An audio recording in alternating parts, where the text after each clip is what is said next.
Dictation 100 शब्द प्रति minute रहेगा, जिसकी पीडीएफ फाइल हमने हमारे Telegram channel study with HP Swami पर डाल दी है और उसका लिंक वीडियो के डिस्क्रिप्शन में डाल रखा है। डिक्टेशन स्टार्ट होगा 5 सेकंड बाद।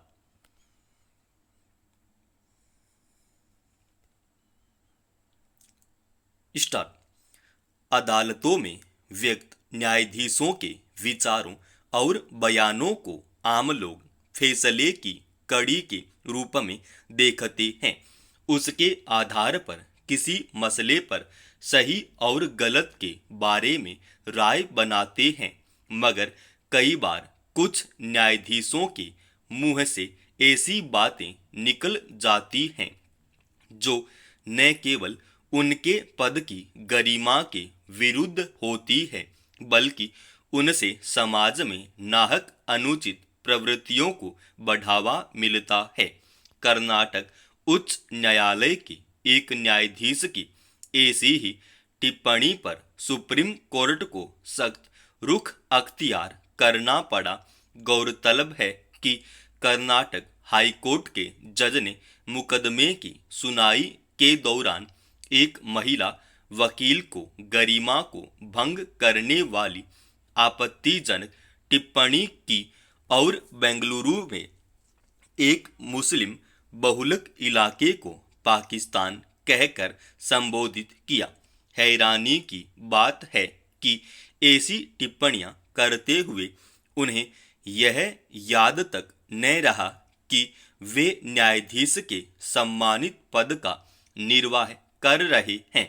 हालांकि ऐसे संकीर्ण और दुराग्रहपूर्ण विचार किसी भी सामान्य विवेक वाले व्यक्ति को नहीं रखने चाहिए।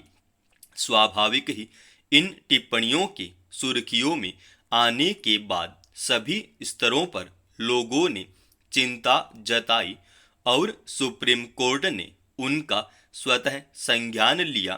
प्रधान न्यायाधीश की अगुवाई वाली 5 जजों की पीठ ने शुक्रवार को कहा कि संवैधानिक अदालत में न्यायाधीशों की टिप्पणियों को लेकर सख्त दिशा निर्देश बनाने की जरूरत है। पीठ के मुताबिक सोशल मीडिया अदालत की कार्रवाई पर नजर रख रही है, तो हमें कोई भी टिप्पणी करते समय शालीनता बनाए रखनी चाहिए। समाज में न्यायाधीशों की छवि ऐसी होती है कि उनके वक्तव्यों को लोग न्याय का वक्तव्य समझते हैं, इसलिए ऐसे जिम्मेदार पद का निर्वाह करने वाले व्यक्ति को कोई भी टिप्पणी करते या कुछ भी बोलते हुए हर स्तर पर संवेदनशीलता बरतने की जरूरत है। मगर अफसोस कि कई बार अदालतों में बैठकर न्यायाधीश किसी मामले की सुनवाई के दौरान मुकदमे के कानूनी पहलुओं और उसकी बारीकियों पर बात करने के बजाय अनावश्यक रूप से ऐसी टिप्पणियां कर देते हैं जो सामान्य नैतिकता के लिहाज से भी किसी रूप में उचित नहीं कही जा सकती।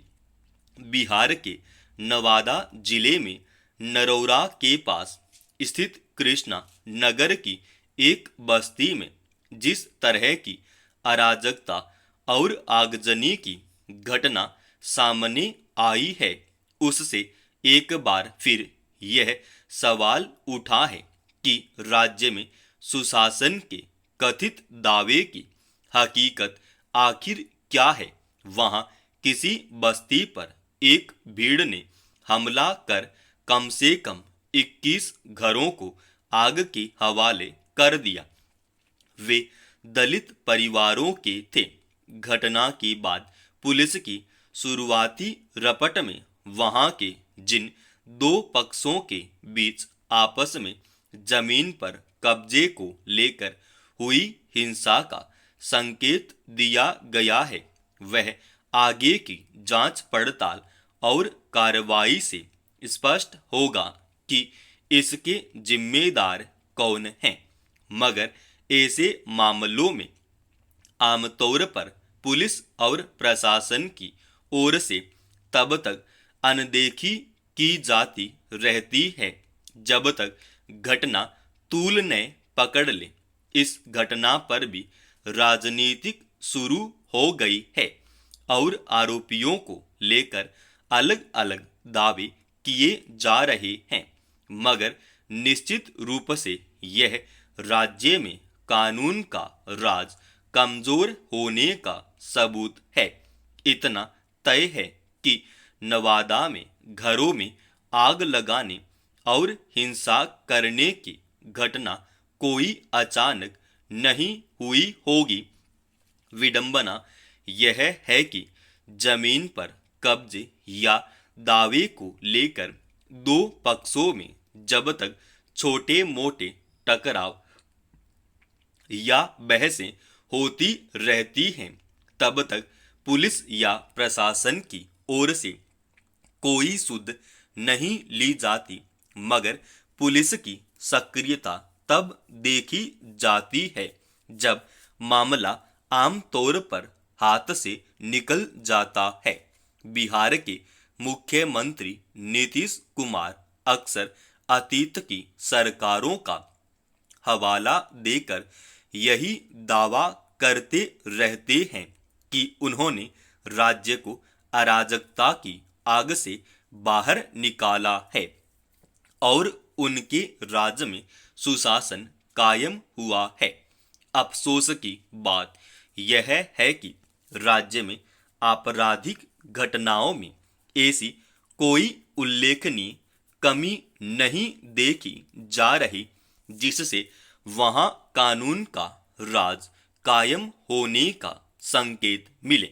नवादा की घटना में शामिल लोगों के भीतर यह खौफ क्यों नहीं था कि पुलिस उन्हें ऐसा करने से रोक सकती है या उनके खिलाफ सख्त कानूनी कार्रवाई होगी।